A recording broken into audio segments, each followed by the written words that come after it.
Assalamualaikum warahmatullahi wabarakatuh. Perkenalkan, nama saya Rizka Amalia dari jurusan Pendidikan Agama Islam kelas K semester 6. Tujuan saya membuat video ini untuk memenuhi tugas mata kuliah inovasi pembelajaran dari dosen Miss Era Octaviana MPDI. Happy watching. Oke, di sini saya akan menjelaskan tentang motivasi belajar dan strategi bertanya. Lalu, apakah motivasi belajar? Motivasi belajar adalah segala sesuatu yang dapat memotivasi peserta didik untuk belajar. Tanpa adanya motivasi ini, peserta didik akan sulit dalam mencapai pembelajarannya atau memahami dalam proses pembelajaran. Nah, motivasi belajar ini ada dua macam. Yang pertama, ada motivasi ekstrinsik, dan yang kedua ada motivasi ekstrinsik. Motivasi ekstrinsik adalah motivasi yang terpengaruhi dari luar atau ekstern. Jadi peserta didik ini melakukan motivasi dapat motivasi dari luar peserta didik.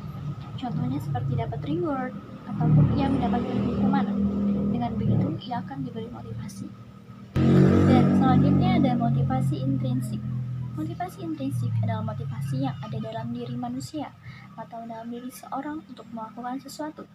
Contohnya seperti peserta didik mempelajari ilmu pengetahuan alam dikarenakan ia menyenangi pelajaran tersebut.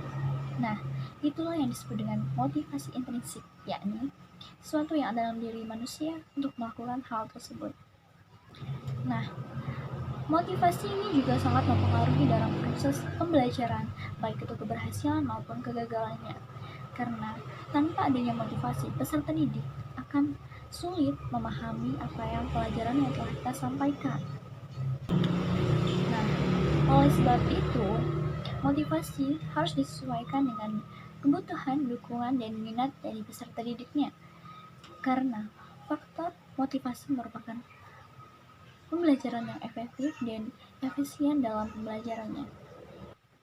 Dengan motivasi belajar ini dapat meningkatkan relevansi kepercayaan dari peserta didik, keperhatian, serta kepuasan peserta didik dalam proses pembelajaran. Dan ada pun strategi yang digunakan untuk meningkatkan perhatian dari peserta didik dalam proses pembelajaran. Yang pertama, menggunakan metode yang bervariasi yang tidak membosankan, sehingga peserta didik mampu mencerna pembelajaran dengan baik. Nah, yang kedua tentunya kita juga menggunakan media yang bervariasi, atau kita bisa menggunakan audio, visual, baik itu visual. Dengan begitu, siswa dapat melihat ataupun memperhatikan pembelajaran tersebut. Dan ada pun strategi kepuasan dalam peserta didik. Yang pertama, kita bisa menggunakan kata pujian yang verbal atau non-verbal. Dengan begitu, peserta didik akan termotivasi dengan apa yang telah dilakukannya. Selanjutnya, kita masuk ke materi tentang strategi bertanya. Strategi bertanya adalah strategi yang wajib dikuasai oleh pendidik atau peserta didik, karena ini merupakan proses pembelajaran. Dan dengan pemberian pertanyaan tersebut akan melatih sikap mental dari peserta didik dan mengetahui sejauh mana informasi pembelajaran yang telah dikuasainya. Dan ada pun beberapa tujuan dari proses pembelajaran atau strategi bertanya ini adalah sebagai berikut. Yang pertama ada meningkatkan motivasi dan minat pada siswa. Dan yang kedua, mengembangkan sikap berpikir kritis pada siswa. Yang ketiga, merangkum mata pelajaran yang telah diberikan. Dan yang terakhir ada tujuan akhir dari pembelajaran. Nah, guru juga perlu memahami bagaimana cara belajar atau cara bertanya yang baik dan benar dalam proses pembelajaran, sehingga kelas bisa menjadi interaktif dan tidak membosankan. Dan ada pun ketika kita memberikan pertanyaan, yang pertama, tidak memberikan pertanyaan yang terlalu sulit kepada peserta didik, sehingga peserta didik dapat menjawab atau mampu berpikir bagaimana cara menjawabnya. Dan yang kedua, guru memberikan respon atau jawaban terhadap peserta didik yang telah menjawab pertanyaan tersebut. Dan adapun keterampilan dasar yang harus dikuasai atau dipahami oleh peserta didik. Yang pertama, gunakan bahasa yang baik sehingga peserta didik mampu mencerna dan memahami apa yang informasi yang telah kita sampaikan.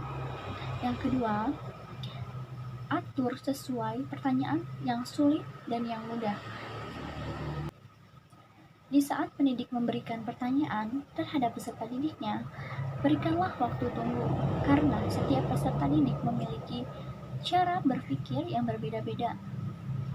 Dan yang terakhir, jika peserta didik tidak bisa mampu menjawab dengan tepat, maka pendidik harus membimbingnya dengan jawaban yang lebih tepatnya lagi. Seperti itu. Hal yang sebaiknya dilakukan oleh pendidik jika peserta didik dapat atau mampu menjawab pertanyaan dengan benar, bisa menggunakan reward atau memberikan kata-kata motivasi yang baik, seperti contohnya, wah, jawaban yang sangat bagus, seperti itu. Yang kedua, tidak mematahkan semangat peserta didik dalam menjawab. Dan yang ketiga, membantu peserta didik dalam proses pembelajaran atau dalam menjawab pertanyaan tersebut. Dan yang terakhir adalah mengarahkan peserta didik jika pertanyaan dan jawaban hampir menuju kepada yang baik. Nah, di sini menurut taksonomi Bloom ada beberapa pertanyaan tentang kognitif yang biasanya dilakukan. Yang pertama, mengingat kembali atau recall, yang artinya proses mengingat kembali mata pelajaran atau konsep, fakta atau yang telah dipelajari dalam proses pembelajaran tersebut. Dan yang kedua ada komprehensif, yakni menyangkut tentang pemahaman peserta didik tentang apa yang telah dipelajarinya dan bagaimana ia menyerap informasi tentang proses pembelajaran yang telah dilakukannya. Dan yang ketiga ada aplikasi. Aplikasi ini yang artinya bagaimana peserta didik mengaplikasikan apa yang telah dipelajarinya. Yang keempat ada analisis. Dari analisis tersebut, peserta didik diminta untuk menyelesaikan suatu masalah atau suatu kejadian yang telah dialaminya, seperti itu. Dan yang kelima maksudnya ada evaluasi. Evaluasi ini ditujukan untuk mengevaluasikan suatu pembelajaran yang telah diberikan atau dipelajarinya semasa pembelajaran dan memberikan suatu penilaian yang objektif dari standarisasi yang telah ia lalui dalam evaluasi tersebut. Nah, yang terakhir ada kreativitas. Di sini peserta didik diajarkan atau diarahkan untuk menjawab pertanyaan secara kreatif dan bagaimana ia mampu mengatasi masalah tersebut secara kreativitas. Seperti itu. Oke teman-teman, cukup sekian penjelasan dari saya tentang inovasi pembelajaran. Kurang lebihnya saya mohon maaf. Billahi taufiq wal hidayah. Wassalamualaikum warahmatullahi wabarakatuh. Thanks for watching.